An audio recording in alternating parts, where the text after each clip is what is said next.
Bien, bienvenue à vous tous. On a voulu faire de ce club et de cette réunion business avec un format TV, c'est-à-dire qu'on va faire comme une émission de télé avec des jingles et on va voir ce que ça donne, puisque j'ai jamais fait.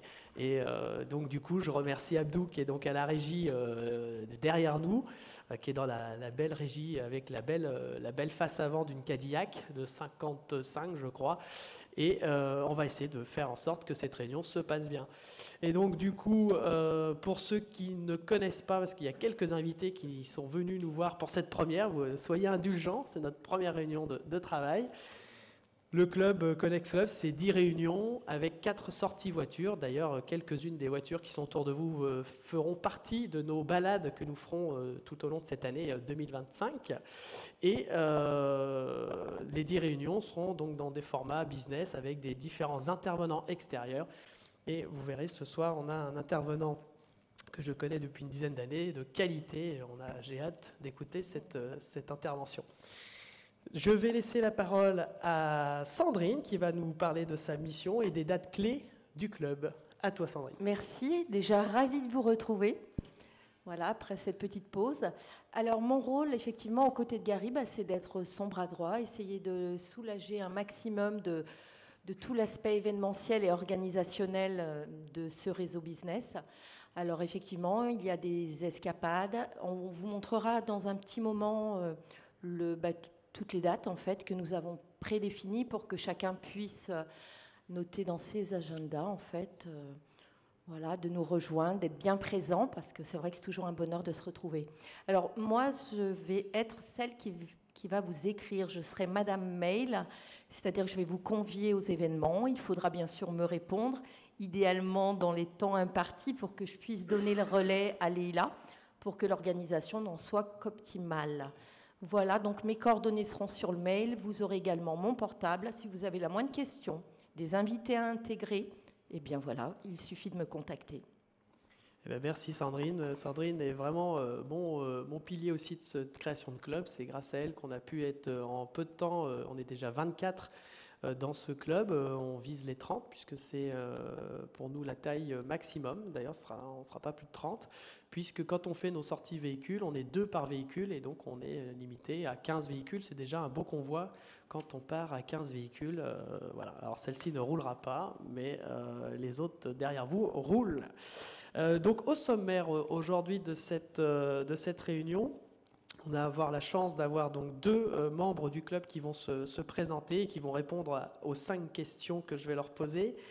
On va avoir après notre intervenant extérieur qui va aussi nous parler donc de son parcours inspirant que je vais vous présenter tout à l'heure. Et on va avoir aussi une présentation d'un véhicule. Et enfin, on terminera par vous faire présenter chacun d'entre vous. En fait, vous allez avoir 1 minute.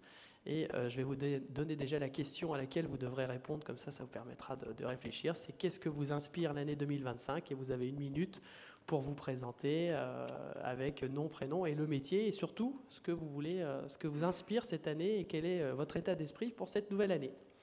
Voilà, et bien écoutez... On aborde les dates ou pas du tout ? Eh ben, on peut déjà donner... on va donner les prochaines dates. Donc les dates à venir pour nos rendez-vous mensuels. Il faudra noter 13 février, 13 mars, 15 avril, 13 mai, 17 juin, 8 juillet. Je vous enverrai un mail d'ici le milieu de la semaine prochaine avec ce calendrier-là. Il y aura 4 escapades, 2 escapades beaujolaises et 2 escapades du cœur, c'est-à-dire 2 escapades caritatives. Voilà, je vous envoie tout ça de toute façon très précisément semaine prochaine.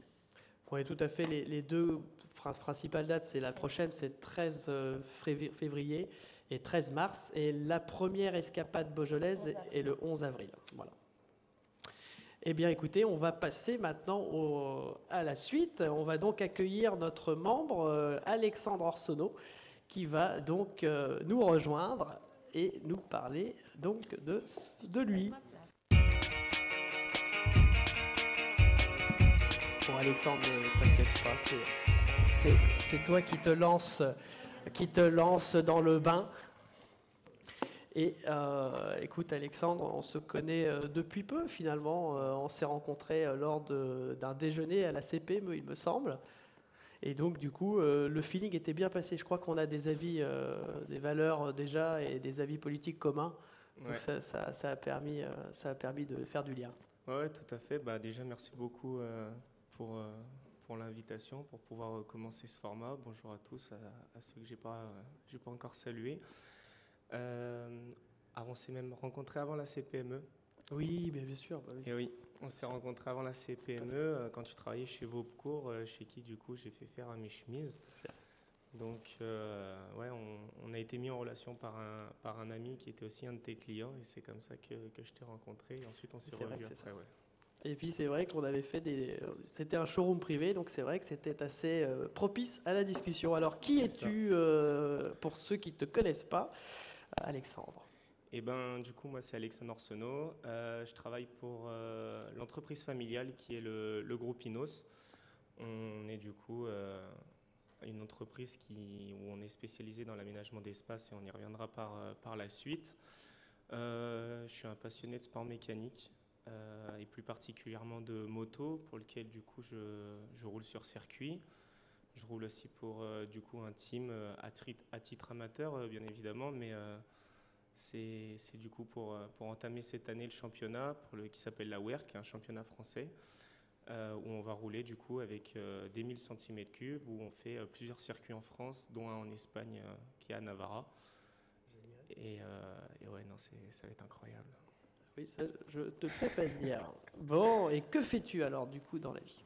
Eh bien, du coup, comme je vous disais, je travaille pour le groupe Pinos, donc nous on est spécialisé dans l'aménagement d'espace professionnel, qui est notre cœur de métier. L'histoire elle remonte à pas si loin que ça, mais un peu quand même dans le sens où moi j'avais 8 ans quand mon père du coup a acheté la première entreprise. Donc je travaille du coup je co-dirige en quelque sorte, enfin, c'est un grand mot encore pour moi, mais des gens qui m'ont vu grandir depuis que j'ai l'âge de 8 ans. Aujourd'hui du coup je suis en charge de développer Inos, du coup, qui est l'aménagement d'espace professionnel sur le secteur du Rhône. Évidemment que j'accompagne aussi du coup Anthony qui est mon père, je préfère dire Anthony à chaque fois pour éviter de dire papa, etc. Mais du coup j'accompagne Anthony dans le développement du groupe. On a également du coup une entreprise de logistique qui est spécialisée dans l'affrètement et le montage de mobilier. Donc en fait ça nous permet d'externaliser et d'être sous-traitant d'entreprises qui font la même activité qu'Inos. Évidemment c'est ultra légiféré, etc., de manière à ne pas pouvoir avoir de conflit d'intérêts. Également pour nos fabricants. Et après voilà, donc aujourd'hui on nous appelle quand on a besoin d'aménager un bureau, un poste de travail, un plateau complet. On accompagne sur la conception des espaces, donc on a des architectes d'intérieur qui vont vous accompagner plus qu'autre chose du coup à concevoir les espaces, puis ensuite à les aménager, et du coup de la prise de contact jusqu'à l'évacuation des déchets. C'est l'ensemble de nos équipes qui vous accompagnent. Eh ben, bravo, donc tu as répondu à ce que tu faisais, et le poste que tu occupais et où tu travaillais. Voilà. Et alors du coup maintenant, qu'est-ce que tu souhaites pour 2025 alors? Du beau temps. Non, une météo un peu plus clémente qu'en 2024. Un gouvernement. Non, ouais. Plus sérieusement, continuer à développer le groupe, s'assurer que l'ensemble de nos collaborateurs soient satisfaits, développer le chiffre d'affaires, passer des bons moments avec ma famille, finir premier, parce que ouais, il y a une compétition oui, interne à la famille. Non, dans le cadre de la moto. Parce que nous, notre devise, c'est premier ou gravier, donc c'est assez carré, c'est assez mais binaire. On va souhaiter plus la première place que le gravier. Et puis voilà, après, simplement passer du bon temps et bien évidemment être en bonne santé, ouais, c'est ce que je souhaite. Bah, avec l'état d'esprit que tu as, je pense que ça devrait être une bonne année. Et donc du coup, est-ce que donc la cinquième question, c'est que dis-tu? Est-ce que tu as un message à faire passer? Qu'est-ce que tu as envie de dire sur le cœur? Bonne année, meilleurs vœux à tous. Non, et aujourd'hui, on a annoncé officiellement le lancement d'une nouvelle filiale, du coup, qui est une autre filiale du groupe Inos qui s'appelle Sontuo et qui est, comme je vous disais, Inos accompagne les professionnels, qui est le cœur de métier. Sontuo accompagnera les particuliers On a eu cette opportunité parce qu'en fait, on a un client que malheureusement, enfin, je ne peux pas trop en dire, mais voilà, qui a du mobilier très haut de gamme, du mobilier de luxe. Je peux citer les marques, Walter Knoll, Harper, etc. Du coup, qui sont la Rolls-Royce du mobilier, si on veut rester dans le cadre de l'automobile. Et du coup, son tuyau va accompagner ses clients dans tout ce qui est les belles demeures. Donc, on a un chalet, les belles maisons dans le sud, des demeures suisses et belles maisons dans le nord de l'Espagne, tout ça. Enfin voilà, souvent c'est des résidences de vacances, mais Donc on plus du accompagne. mobilier Ouais. de maison. Aménagement pour le particulier, sous la coupelle et ah oui, ça faut, j'y mets l'accent, d'un architecte, etc. Non pas qu'on ait des impatients, etc., mais on n'a pas le staff nécessaire pour passer 3 heures avec quelqu'un pour choisir le coloris d'une chaise. Donc c'est pour ça que l'architecte nous aide pas mal dans la démarche. Eh ben, merci beaucoup Alexandre, on peut Je vous en prie, l'applaudir merci à parce qu'il s'est lancé le premier dans la fameuse série des 5 questions. Merci Alexandre pour ces éclaircissements et bien sûr, si vous avez d'autres questions à lui poser, il y aura donc le repas qui sera nécessaire pour pouvoir continuer ces discussions passionnantes. Surtout faut le fêter, hein, cette nouvelle filiale finalement. Ouais, c'est bon.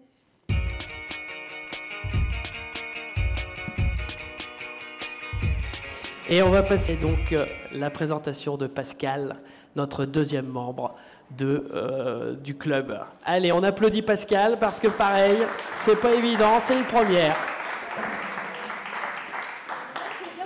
Voilà, là c'est pour comme ça t'a raffermi.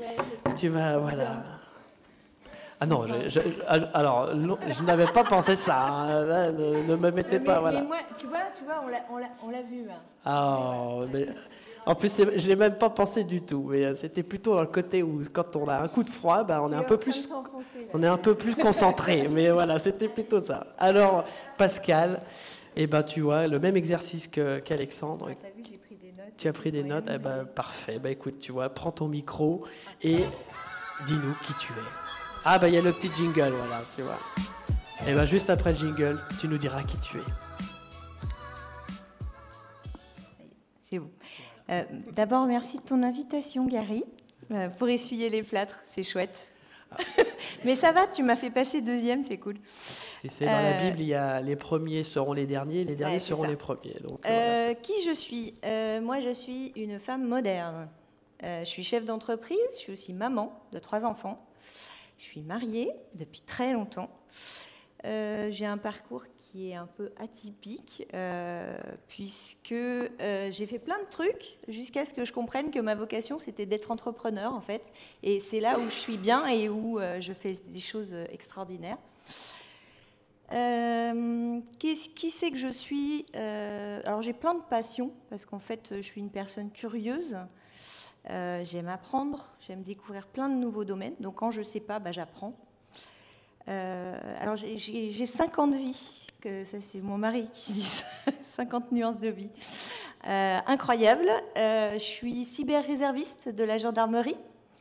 Okay. Ah, tu ne savais pas, hein? Non, ça je ne savais pas. Je suis maman d'une sportive de haut niveau. Ça je savais. Je suis aussi maman d'un jeune qui vient d'avoir le permis. Planquez-vous, ça fait 2 jours. Qu'est-ce que je suis d'autre? Je suis juge, assesseur au tribunal.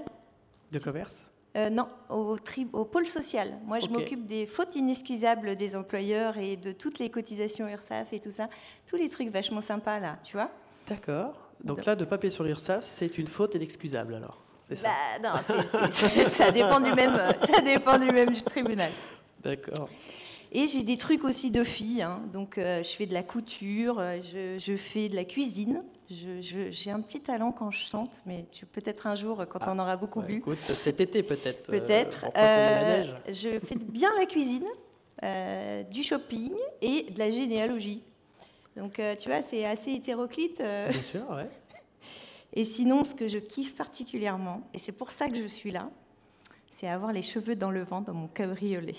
Eh ben, écoute, ça sera le cas 4 fois cette année en tout cas, puisque la toute l'année, moi.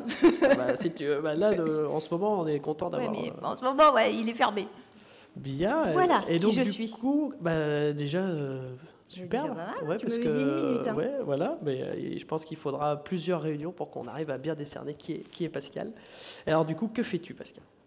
Alors, moi, ma société s'appelle Madame Numérique.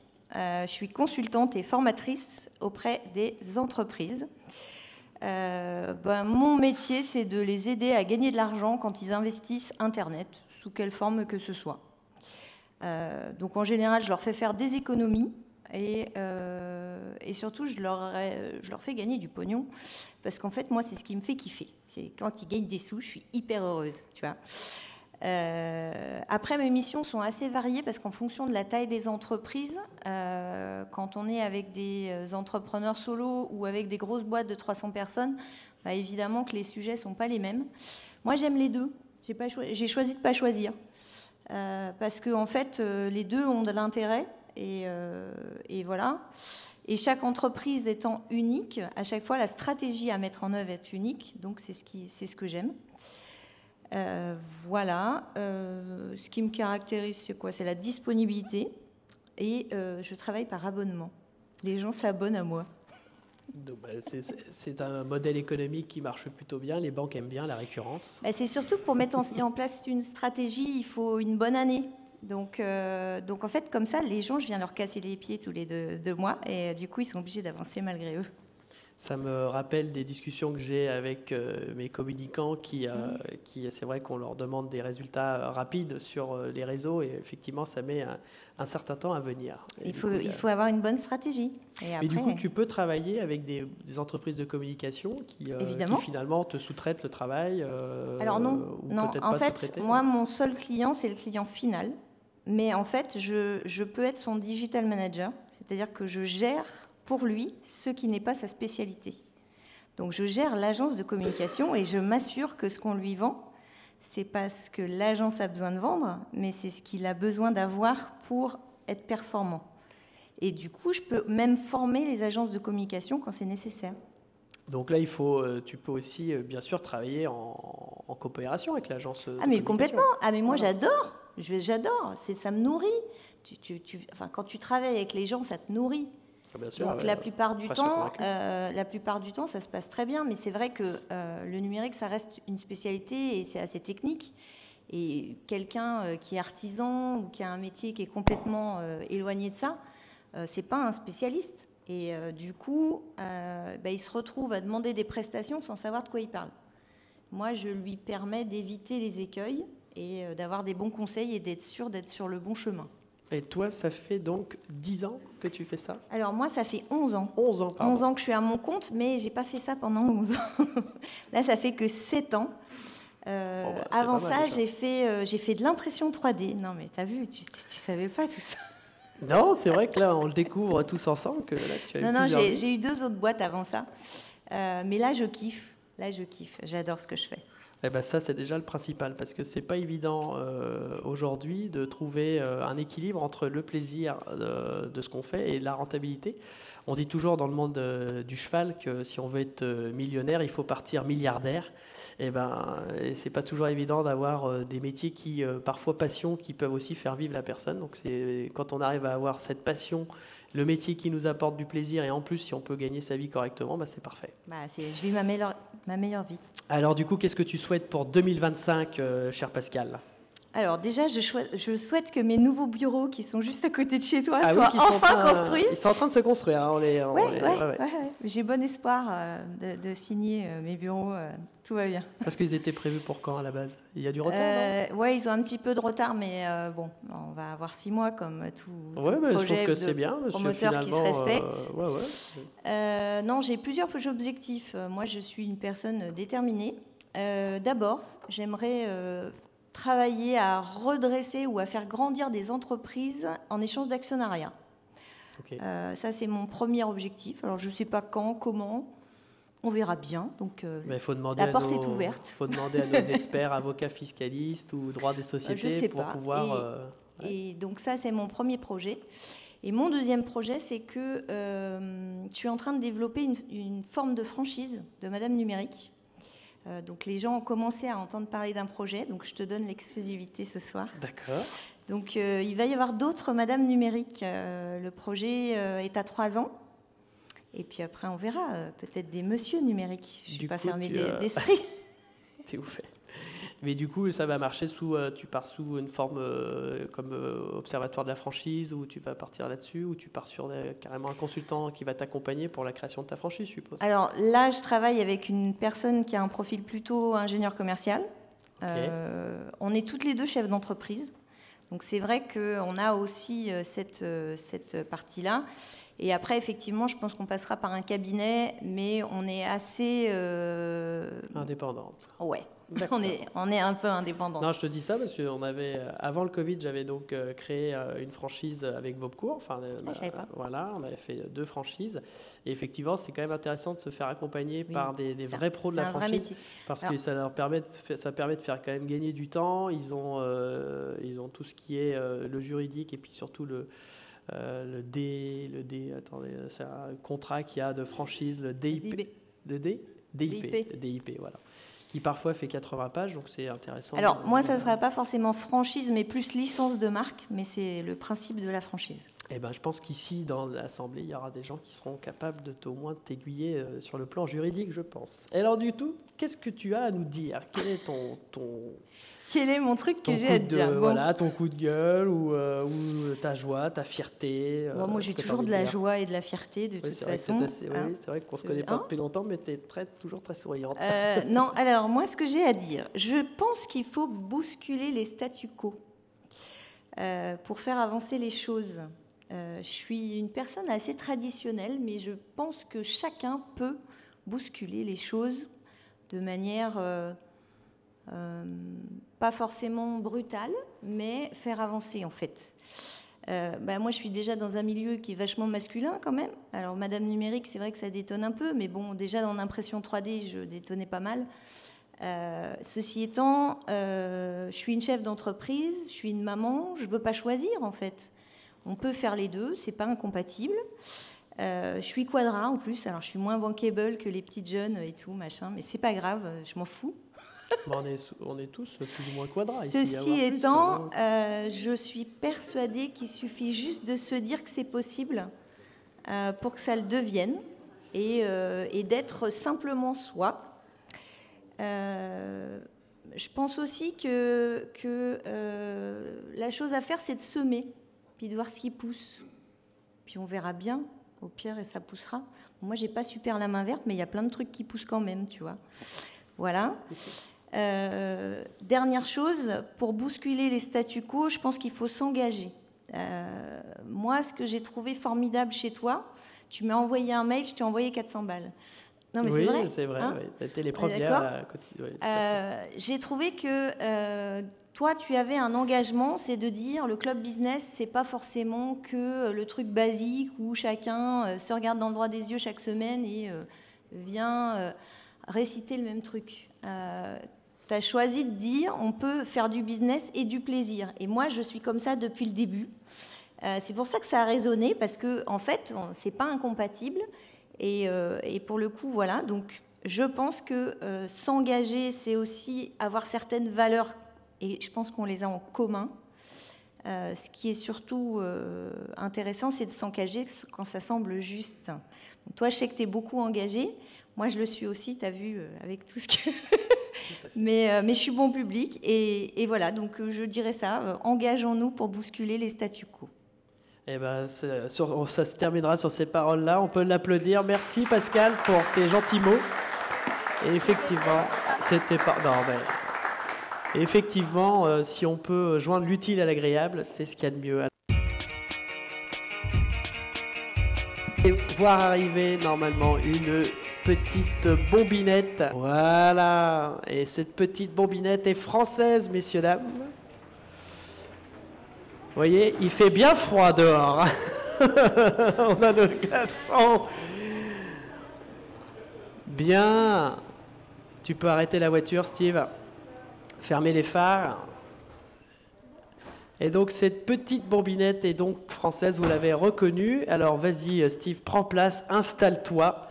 Tu vas nous parler donc de cette voiture. Alors bon, maintenant, voilà, ça se voit quel est le type de modèle, mais parle-nous de cette voiture. Quel est ce modèle-là? Alors là, on a une Clio 1 édition Williams, pardon.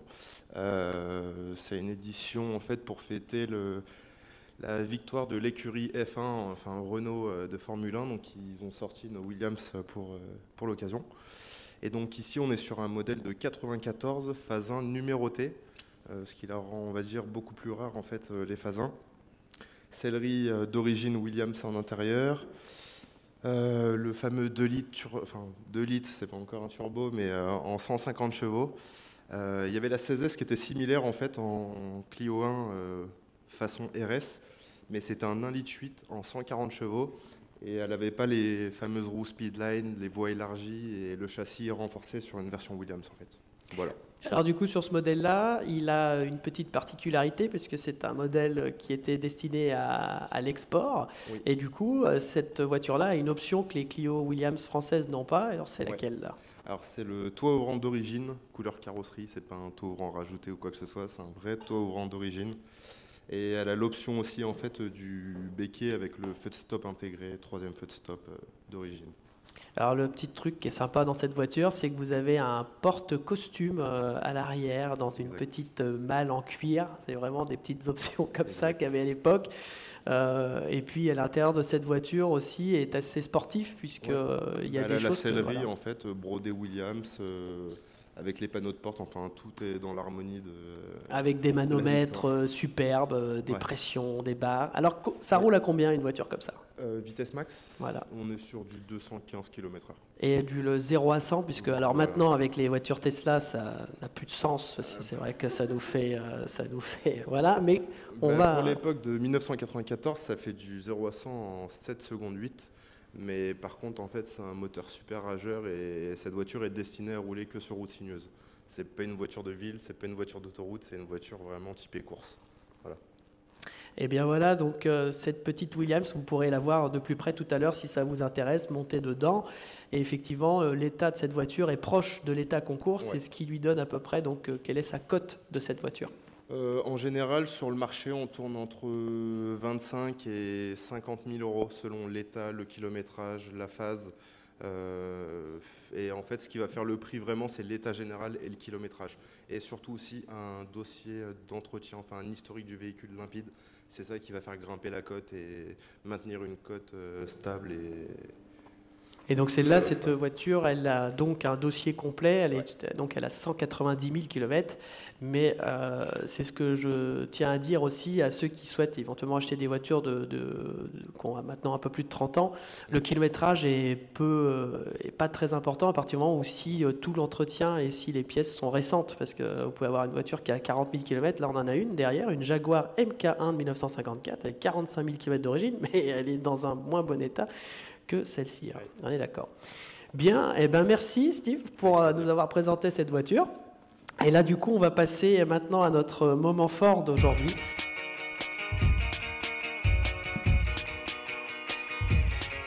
Eric, merci beaucoup d'être là ce soir.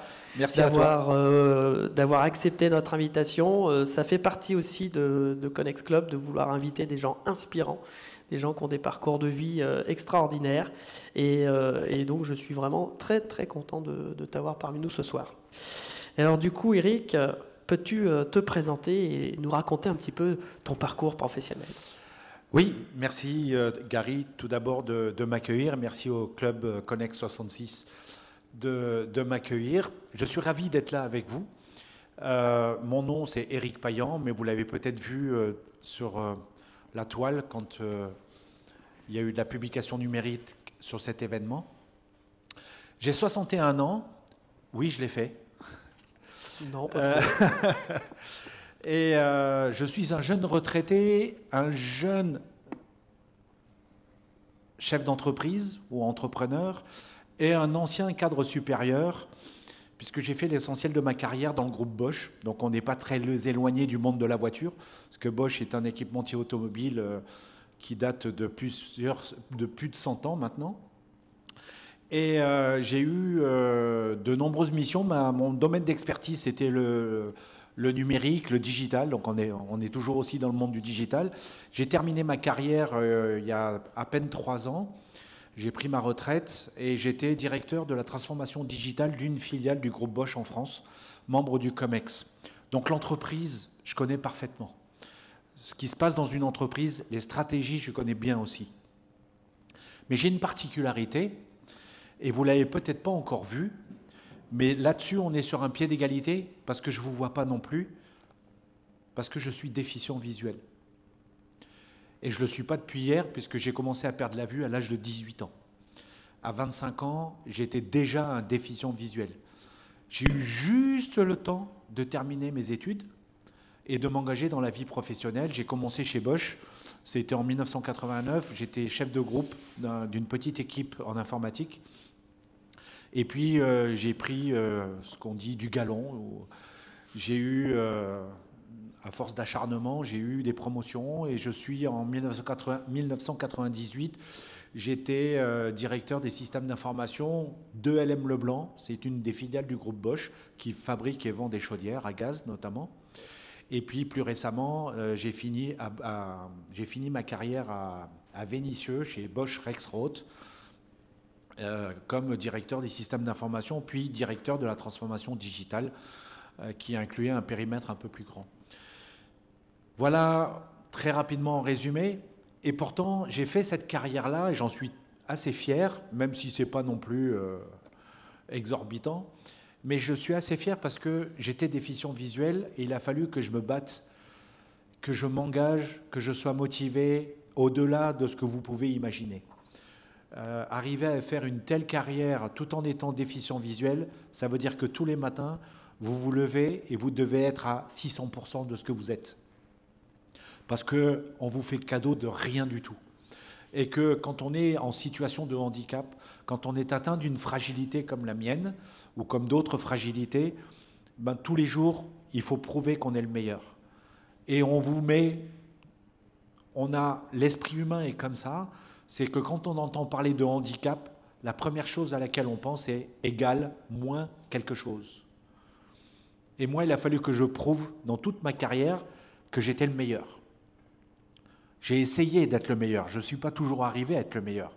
Mais je me suis battu, je me suis engagé, j'ai bossé énormément pour qu'on reconnaisse que j'étais un expert dans mon domaine, quelqu'un de reconnu dans son métier et pas seulement que dans l'entreprise. J'ai eu quelques succès professionnels et tant mieux pour moi.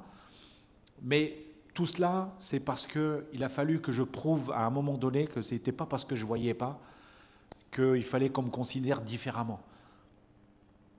Et il faut se battre contre les non-dits, il faut se battre contre l'inconscient collectif qui dit « Ah ouais, mais lui, il ne voit pas. Oh, il ne marche pas, il ne peut pas s'asseoir. Enfin, il n'entend pas, il a des troubles d'attention. » Et on peut énumérer tous les handicaps possibles, toutes les maladies, toutes les pathologies. À chaque fois, l'esprit humain va faire que « Ah oui, mais moins quelque chose. » Et donc, il faut prouver tout le temps qu'on est au top. Et ça demande un engagement, mais incroyable, quoi. Donc voilà ce que j'ai fait. Surtout qu'il faut rappeler, là aujourd'hui, ça nous paraît tout à fait normal d'intégrer des personnes avec des différents handicaps, mais tu l'as très justement rappelé, on est en 1989, c'était pas du tout, entre guillemets, dans l'air du temps d'être dans cette inclusion, dans cette bienveillance finalement. Donc là, la question que souvent on te pose, c'est pour ça qu'on va te la poser ce soir, mais est-ce que finalement, si tu n'avais pas... Parce que c'est bluffant quand même, on ne voit pas.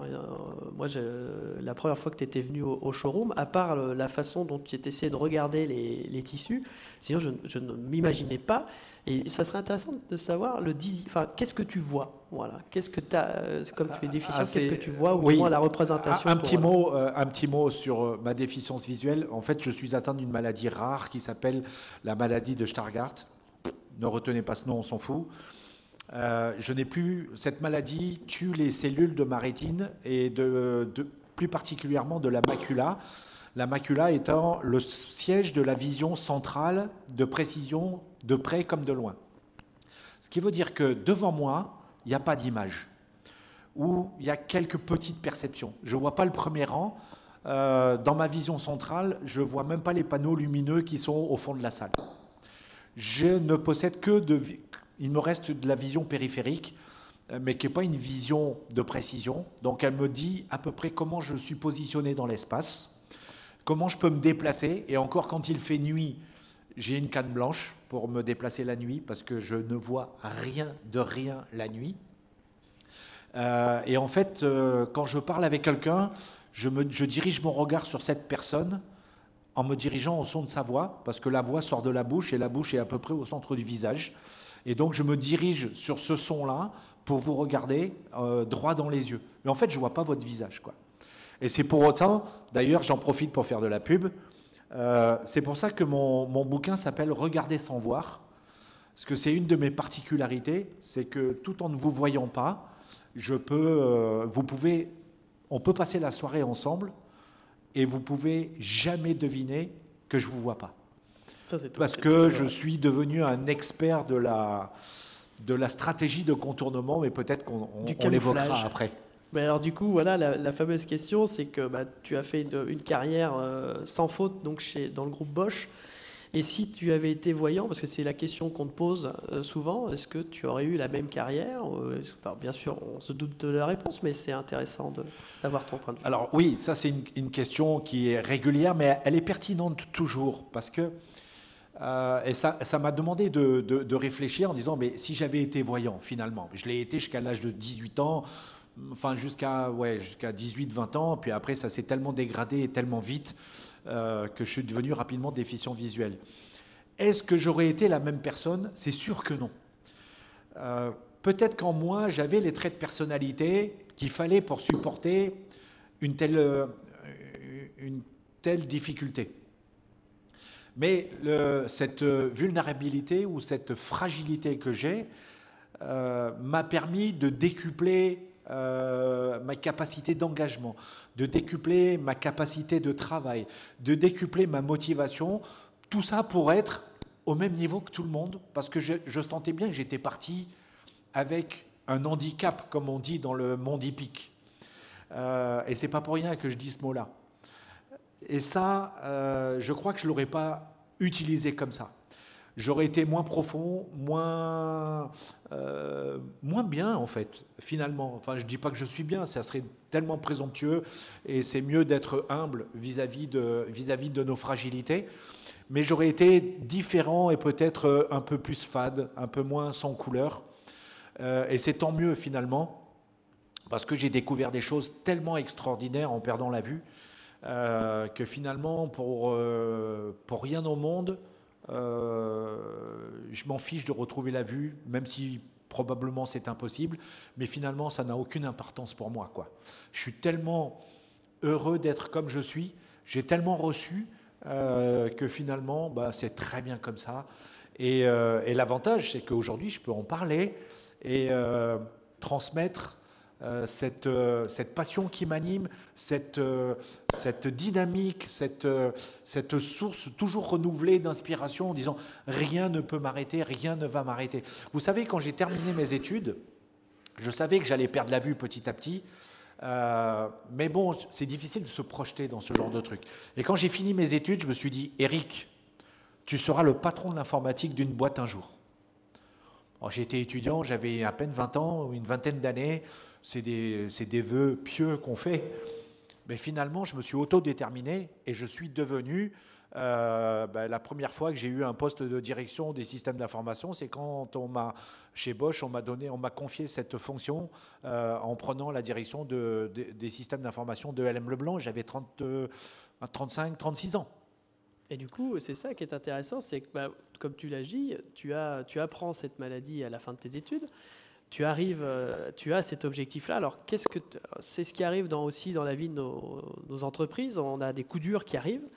Et voilà, ce qui est intéressant de savoir, c'est qu'est-ce que tu as mis en place pour pouvoir arriver à cette carrière et à dire, voilà. Alors, avec le recul, j'ai analysé, j'ai mis longtemps, parce que ça s'est étalé sur plusieurs décennies. J'ai mis longtemps à accepter mon handicap. J'étais très souvent dans le déni. Et j'ai développé des tas de stratégies de contournement pour qu'on ne voit pas que je perdais la vue au niveau professionnel. Au niveau personnel, c'était un peu différent. Et après recul, j'ai analysé tout ce que j'ai mis en place et je vais vous le synthétiser comme ça. 3 clés, une transformation. La première clé, qui est fondamentale pour moi, c'est je ne suis pas victime de mon handicap. Je refuse, je n'accepte pas que mon handicap dirige ma vie. Je dirige ma vie, Mon handicap, c'est une singularité, point barre. Pas plus. Je n'y attache pas plus d'importance que ça. Et en partant de là, j'ai dit, ben, je peux tout construire. Je peux tout construire, même si je n'y vois pas ou pas bien. Rien, qu'est-ce qui va m'arrêter? Où sont mes limites? J'en ai pas. Je m'en fixe pas. Plafond de verre, rien à faire. Ça ne m'intéresse pas. Moi, je veux aller le plus loin possible, le plus haut possible. Et c'est certainement pas ma vue qui va m'arrêter. Donc, cette condition de victime de son handicap, c'est inacceptable. Première chose. La deuxième chose, c'est que j'ai appris à ne jamais rien lâcher. Quand je veux quelque chose, je fais tout ce que je peux pour y arriver. Ça ne veut pas dire que j'ai tout ce que j'ai entrepris, je l'ai réussi. Loin s'en faut.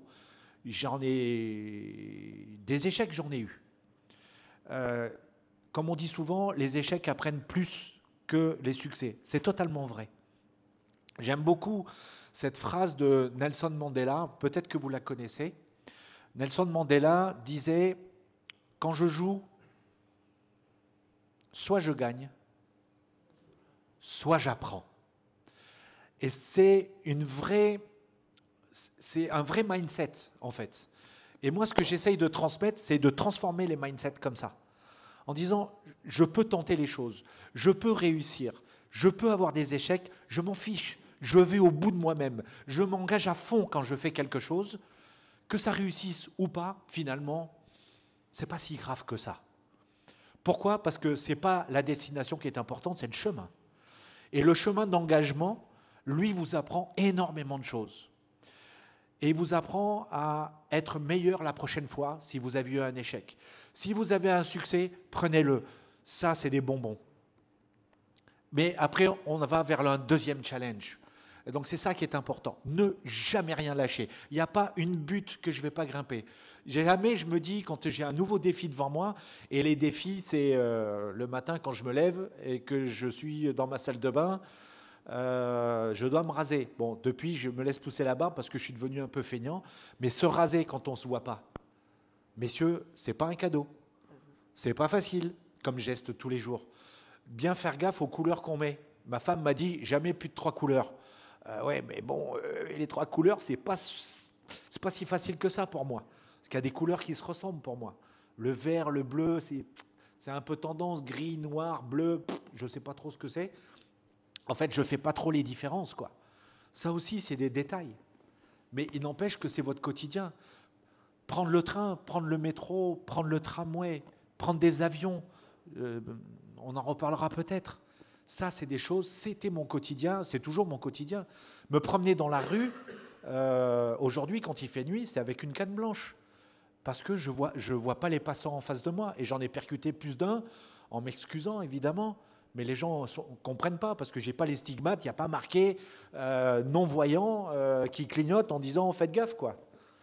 Donc maintenant, j'ai depuis 1 an et demi maintenant, j'ai ma canne blanche. Bon, je ne l'ai pas apportée ce soir parce que je suis accompagné. Mais voilà, c'est ça mon quotidien. Et alors, ça ne m'empêche pas de faire des tas de choses, de cultiver mon autonomie. Aujourd'hui, l'un de mes meilleurs copains, c'est mon smartphone, c'est mon couteau suisse. Et puis, je fais du sport, on en reparlera peut-être. Je fais plein de choses. Je n'ai pas de limite. Je n'ai pas de limite. Ça, c'était le deuxième point. Le troisième point, qui me semble aussi très important, c'est découvrir et utiliser ses talents. Ça, c'est quelque chose que j'ai vraiment compris sur le tard, que je faisais, mais un peu comme M. Jourdain qui faisait de la prose sans le savoir, que j'ai appris en disant, mais finalement, quand on utilise ses talents, et quand dans les entreprises, vous arrivez à faire épanouir les talents de vos collaborateurs, vos propres talents, les talents de vos collaborateurs, de vos collaboratrices, vous ne pouvez pas faire mieux que ça. Un bon manager, à mon sens, c'est un manager qui sait découvrir les talents et utiliser les talents de ses collaborateurs. C'est fondamental. Pourquoi? Parce que quand on utilise ses talents, on se fait du bien à soi-même. On se valorise, on s'auto-valorise, on se fait du bien à soi-même. Quand on est manager, qu'on a besoin de valoriser ses collaborateurs, pourquoi on a besoin de les valoriser? Pour qu'ils soient plus performants, pour qu'ils soient plus engagés, pour qu'ils soient plus motivés. Et ça passe par la valorisation, et je ne parle pas de valorisation salariale, évidemment. C'est valorisation de la personne. on ne peut pas faire mieux que de valoriser ou s'auto-valoriser. Et si un manager vient me voir en me disant « J'aime bien ce que tu fais, j'aime bien cette précision à laquelle tu me rends tes rapports, des choses comme ça », ça, c'est des bonbons que vous distribuez. Et ces bonbons-là, ils ne coûtent pas très cher. Mais qu'est-ce qui rapporte en motivation chez vos collaborateurs? Découvrir les talents des autres, c'est un super job de manager. Même si ces talents, vous ne pouvez pas les utiliser directement dans la fonction que le collaborateur occupe. On s'en fiche. Je vais vous donner juste une anecdote. Dans mon équipe, j'avais un gars qui était un peu en difficulté, qui était souvent en conflit avec ses collègues et qui avait du mal à s'ouvrir. On sentait qu'il n'était pas bien à sa place. Et je m'en étais rendu compte et un jour, j'ai discuté avec lui, discussion ouverte, ce n'était pas un recadrage, c'était franchement informel. Et en discutant, je lui ai dit, mais parle-moi de tes hobbies, qu'est-ce que tu aimes, à part le job, il y a quoi d'autre dans ta vie, quoi? Il m'a dit, ben, je peins. Sur le coup, je n'avais pas compris, je lui ai dit, il doit refaire sa cuisine. Et en fait, pas du tout, il peignait des aquarelles. J'ai dit, ah bon, mais c'est vachement intéressant, et t'exposes, t'en as fait beaucoup. Je dis, ouais, mais je peins régulièrement, j'ai pas mal de tableaux. J'ai dit, mais t'as déjà exposé? Il me dit, non. J'ai dit, si t'exposais tes tableaux dans l'entreprise? Il m'a regardé, il m'a dit, non, ça va pas le faire, quoi. J'ai dit, si, on va le tenter. Pourquoi on s'arrêterait? Est-ce que ça te dirait? Ah oui, ça c'est super. Bon, comme j'étais au CODIR, c'était un peu facile pour moi de convaincre un peu tout le monde pour que ce gars-là expose ses tableaux. Il les a exposés. Je vous promets que de ce jour-là, ce gars, il a radicalement changé d'attitude dans l'équipe. Parce qu'on l'a valorisé pour son talent qui était de peindre. Et dès l'instant où il s'est senti valorisé, senti qu'il avait de la valeur, ben il est devenu plus précieux aux yeux de l'équipe, parce que tout le monde lui donnait plus de considération. Et du coup, il s'est encore plus engagé dans son job, il s'est senti plus à l'aise parce qu'il s'est senti une vraie personne. C'est ça qui est important. À travers cette anecdote, je vous encourage à interroger, vous qui êtes des chefs d'entreprise, à interroger votre façon de manager et peut-être d'aller découvrir des talents et d'exploiter les talents de vos collaborateurs. Ces trois clés-là ont permis une transformation. En réalité, avec ma fragilité, ma déficience visuelle, ma vie aurait pu être vraiment une jungle. Vous imaginez ce que c'est une jungle? C'est un endroit qui est hyper hostile. Il y a très peu de lumière, ce qui correspond à ma vision. Il y a très peu de lumière. Tout est à peu près... Il n'y a pas de contraste. Tout est très vert. Il y a des bruits qu'on ne connaît pas, qui nous font très peur parce qu'on ne les connaît pas. Il y a des tas de choses. On est dans l'inconnu absolu et on ne se sent pas à sa place. Et on se sent petit au milieu de cette grandeur de la jungle et de cette hostilité. Ça aurait pu être mon monde à moi. Et en fait, avec ces trois clés, cette jungle-là, moi je l'ai transformée, j'en ai fabriqué un jardin. Et aujourd'hui, je navigue dans ce jardin. Et ce jardin, ce n'est pas juste contemplatif, c'est que mon jardin, il est fait avec des arbres fruitiers. Et ces arbres fruitiers, ils portent des fruits. Et ces fruits, j'essaye de vous les transmettre. Eh bien, bravo.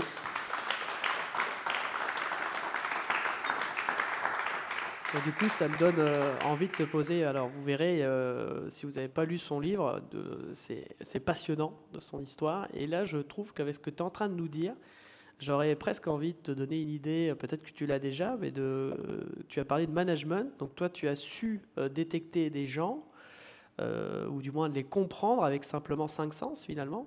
Et du coup, quel est ton sens premier qui t'a permis de découvrir quelqu'un? Est-ce que c'est la voix? Est-ce que c'est plutôt le...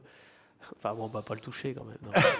Non, ouais, dans un entretien d'embauche, toucher, c'est pas bien. Il ne faut pas le faire. Enfin, oui. Écoute, moi je me fie beaucoup à la voix. En fait, mon oreille est prépondérante. On dit souvent que les malvoyants ou les non-voyants entendent mieux. C'est une demi-réalité ou une demi-fausse vérité. J'entends pas mieux, puis même en prenant de l'âge, j'entends moins bien. Sauf que mon cerveau est entraîné à écouter des choses qui pour vous sont insignifiantes. Un bruit me renseigne sur plein de choses. Un son me renseigne et m'apporte beaucoup d'informations que ma vue ne m'apporte plus. Et quand j'entends quelqu'un parler, j'entends toutes les intonations, toutes les vibrations. et ça me donne beaucoup d'informations sur l'état général de la personne. Est-ce qu'elle est à l'aise? Est-ce qu'elle est timide? Et j'arrive à déterminer ses traits. Après, sa façon de bouger, sa silhouette. Bien sûr, je ne vois pas les traits de son visage. J'ai aucune idée de à quoi elle ressemble, la personne, de manière précise.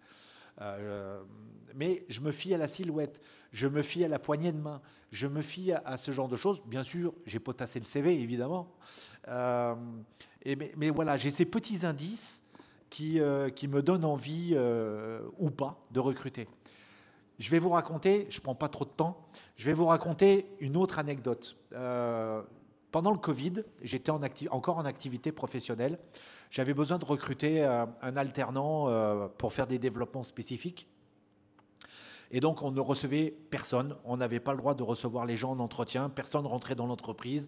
On était à mi-effectif. Enfin, c'était toute l'organisation Covid que vous avez peut-être vécue dans vos entreprises.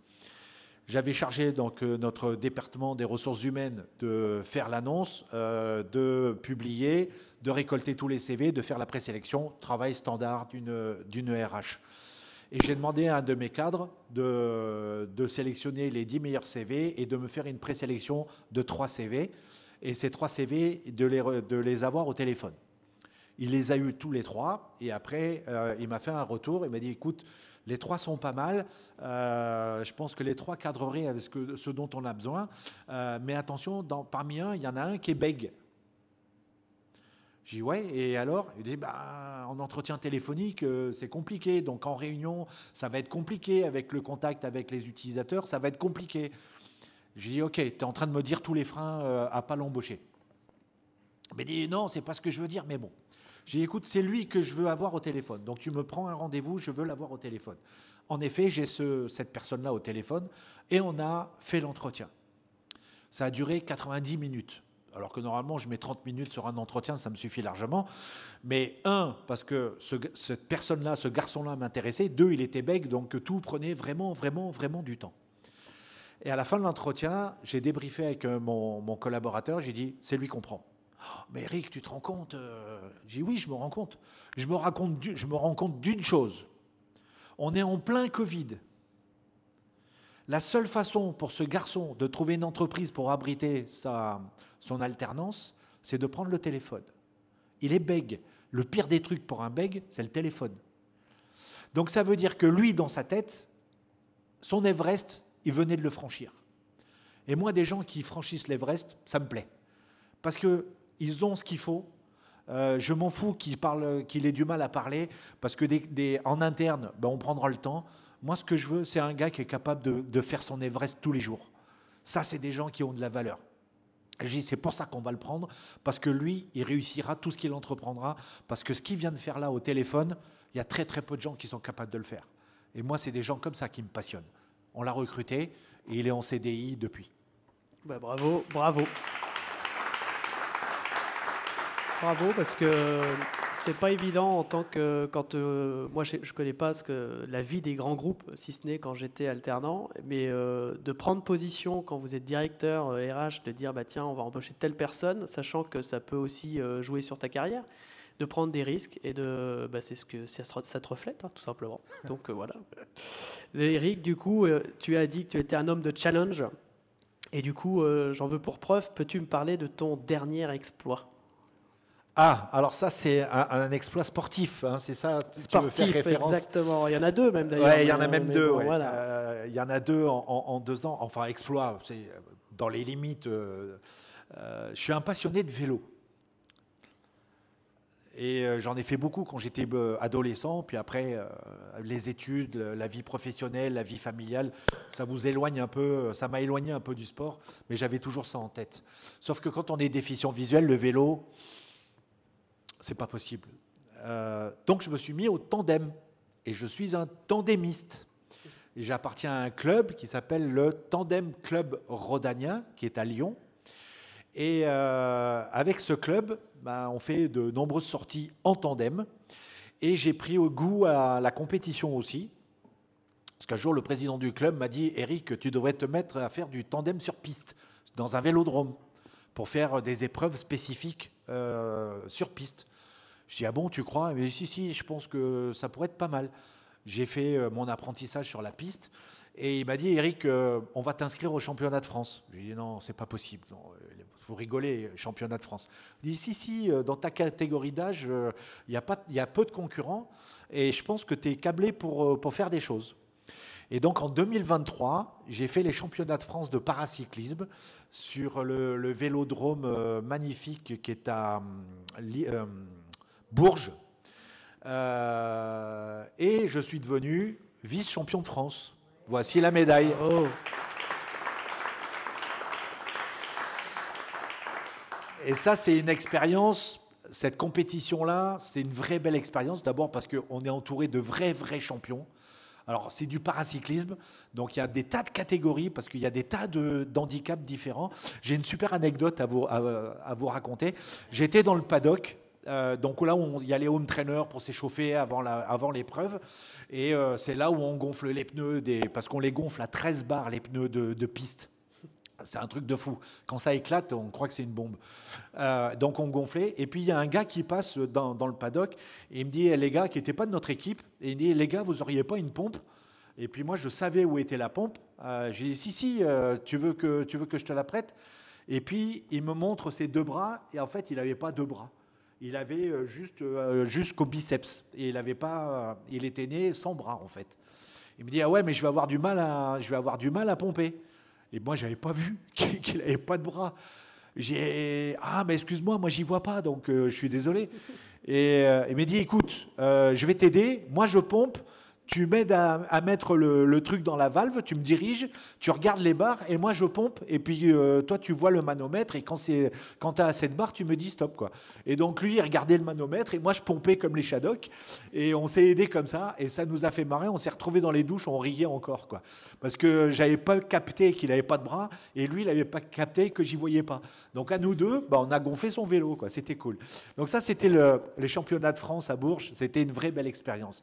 Et puis, en 2024, avec notre club, le président de notre club a eu une idée aujourd'hui qui paraissait mais complètement dingue. Il voulait rallier Lyon à Paris en tandem pour arriver pour l'ouverture des Jeux paralympiques 2024 à Paris.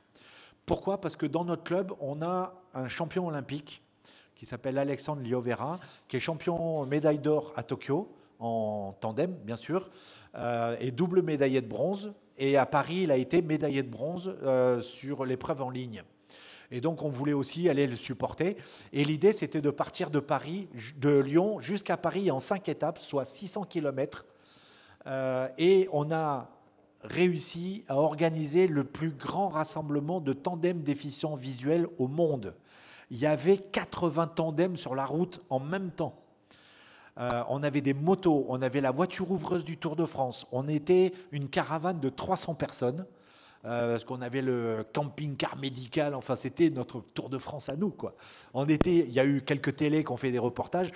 Et on a fait 5 étapes de plus de 100 km à chaque fois.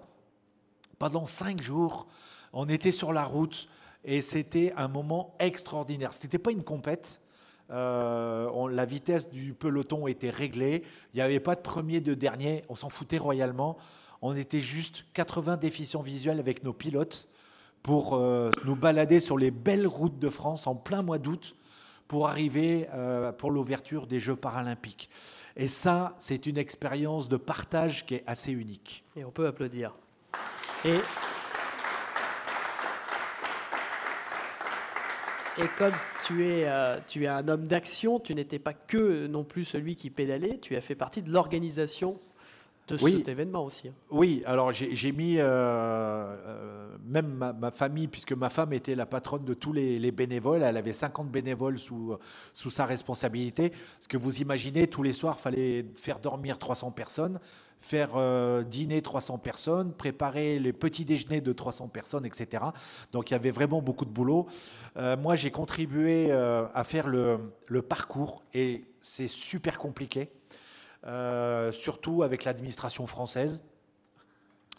Et ils m'ont réussi à me demander, pour chaque étape, à chaque fois qu'on traversait des départements, il fallait que je dise par quelle ville on entrait dans le département et par quelle ville on sortait du département, que je leur donne tous les numéros de téléphone de toutes les mairies, et de toutes les gendarmeries, de toutes les polices municipales, de toutes les polices nationales quand il y avait. Le travail de titan, quoi. Mais ils sont à la préfecture, ils n'ont pas... Enfin bon, bref. L'administration française, un triomphe d'une efficacité redoutable. La seule belle rencontre, enfin on en a fait plein de belles rencontres, mais c'est les motards de la gendarmerie nationale qui nous ont accompagnés parfois, et c'était des gens charmants. On s'est éclaté avec eux. Ils nous ont fait une sécurité superbe. On traversait les ronds-points, on traversait tout. On ne se posait même pas la question priorité, pas priorité. Ils avaient les gyrophares et nous, on est passés là, on était fiers. C'était génial, quoi. Donc, ça m'a demandé beaucoup, beaucoup de temps parce qu'il faut reprendre les itinéraires tout le temps. Parce que parfois, les mairies disent « Ah non, vous ne pouvez pas passer là, vous devez passer par là. » Bon, c'est un peu compliqué. On a fait 4 fois la reconnaissance du parcours. Donc 4 fois 600 bornes en bagnole, donc c'est des jours à l'hôtel, etc. pour reconnaître tous les passages, noter les difficultés. Attention là, gros virage à gauche en fin de descente. Si vous arrivez à 80 avec votre tandem, vous passez pas le virage. Donc il fallait quand même faire un peu attention à tout ça. Donc ça m'a pris beaucoup de temps.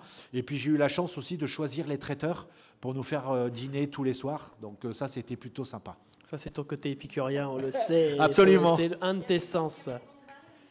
Pardon ? Écoute, merci. Non, pas vraiment. Et puis, on faisait un peu attention à l'alcool parce qu'il fallait qu'on pédale tous les jours. Et on faisait 7 heures de vélo par jour à peu près. Et donc, le soir, une petite bière, un petit verre de vin rouge, mais pas plus. Et non, le vin, on l'avait choisi. Donc, c'était du bon vin. Mais bon, il fallait respecter des budgets aussi. Donc, c'était un bon rapport qualité-prix, comme on dirait aujourd'hui. Non. Et alors du coup, Eric, pour le mot de la fin, parle-nous un petit peu de cette organisation des Jeux paralympiques. Comment tu as vécu ces Jeux français qui ont été longuement critiqués avant et finalement qui a été une belle réussite. J'ai à la fois regardé les Olympiques et les Paralympiques. J'ai choisi mes épreuves parce que je ne pouvais pas tout regarder. Et donc, j'étais à fond sur le judo parce que j'ai longtemps pratiqué le judo. Et puis à fond sur le vélo et sur le paracyclisme, le cécifoot. J'ai trouvé ça génial. La médaille d'or de l'équipe de France en cécifoot, je ne sais pas si vous avez regardé, mais c'est un truc de dingue. C'est des gens exceptionnels dans ce qu'ils font, quoi. J'ai jamais pratiqué le cécifoot, mais ça vaudrait le coup d'essayer, quoi. La natation, évidemment, avec les grands champions comme Marchand, Teddy Riner, je suis complètement fan de l'équipe de France de judo. J'étais scotché derrière ma télé où j'enregistrais toutes les émissions, enfin toutes les rediffusions que je ne pouvais pas voir, je les enregistrais. Et j'ai trouvé que c'était un événement extraordinaire. Et dans la partie paralympique spécialement, j'ai trouvé le traitement médiatique de très très haute valeur. Et ça, les chaînes de TV, France 2, France 3, enfin les chaînes publiques de France Télévisions ont fait réellement un travail que je trouve absolument remarquable. Parce que, et même ils continuent aujourd'hui, je trouve que c'est une chaîne TV, enfin c'est des chaînes TV qui sont très bien dans l'inclusion.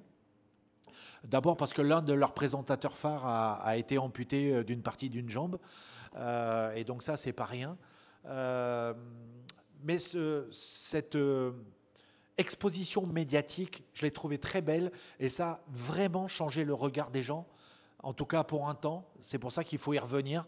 Les Jeux Olympiques et les Paralympiques, on a souvent parlé d'héritage.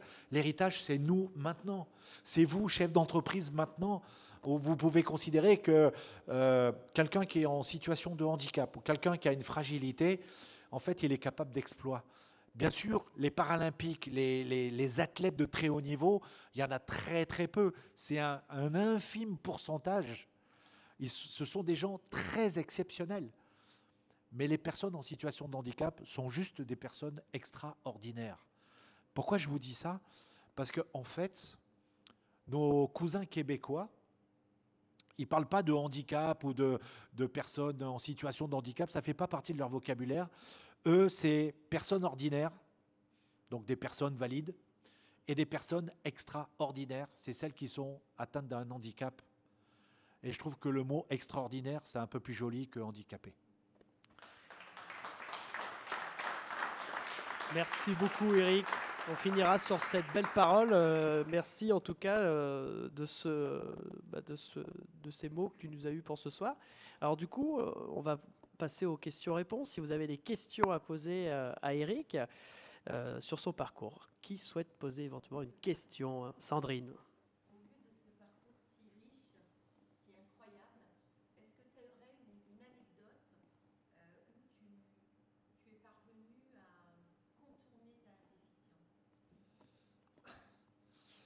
Oui, en fait j'en ai plein, mais je vais en sélectionner une parce que j'ai passé plusieurs décennies à développer des stratégies de contournement de ma déficience visuelle.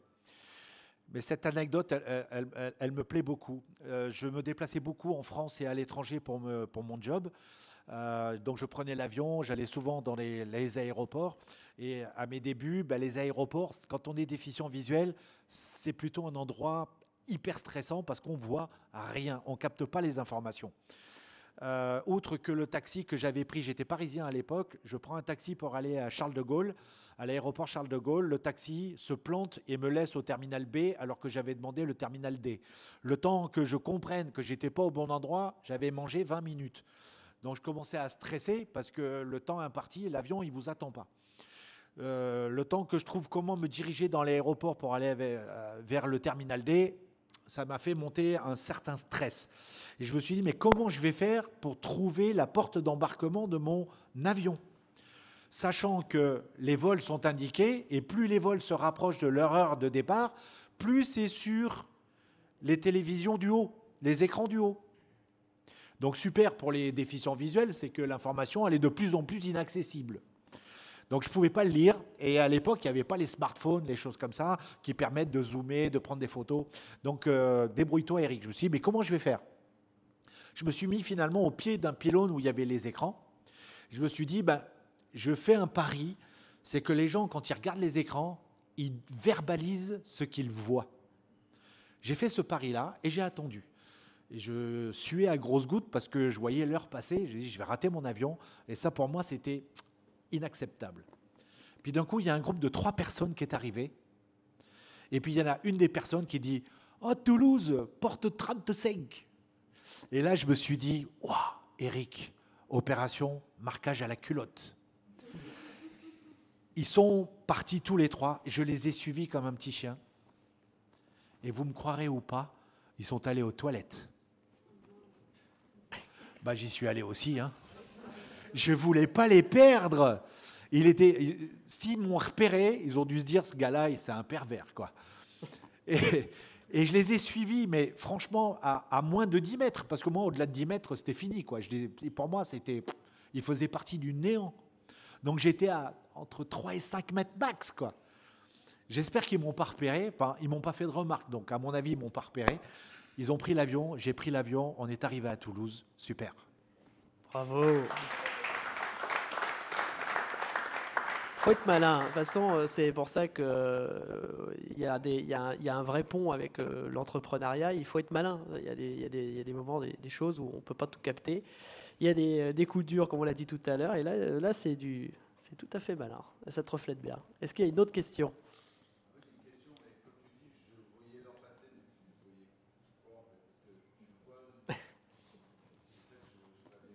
Alors, je peux encore, tu vois, là j'ai une montre, je peux encore lire l'heure, je vous montre comment.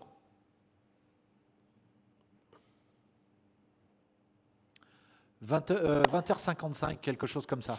Ça doit être ça, hein? Ouais. Donc voilà, je peux lire l'heure un peu, quoi. Et d'ailleurs, on est en retard. Ouais, c'est de ma faute, je suis bavard, je suis désolé. Non, Eric, c'était un plaisir. On peut l'applaudir encore bien fort, Eric. Merci. C'était un réel plaisir de t'avoir parmi nous ce soir.